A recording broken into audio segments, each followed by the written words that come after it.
Hello, this is Nick Cree, and this is just a quick tutorial on how to remove these sharing buttons at the bottom of the post.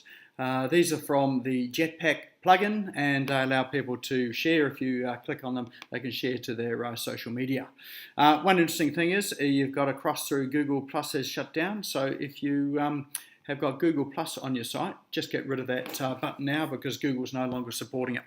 So to get rid of these buttons here, all you simply do is go up to the top here, click Edit Page, and that will take you into the editing panel in the dashboard for the post. And once we get there, on the right hand side you'll see a whole lot of options here. So just scroll down till you get to the one that says Show Sharing Buttons, and you just untick it and then hit Update.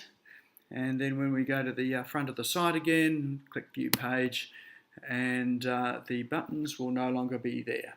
So there we go, they've disappeared. So good if you've got, as in this instance here, a download page or a page that you is a private page that you don't necessarily want anyone to be able to share. So this one will just remove the simple capability to do that down the bottom from the JetPack plugin. So any questions, just hit me up, and hopefully that's helpful.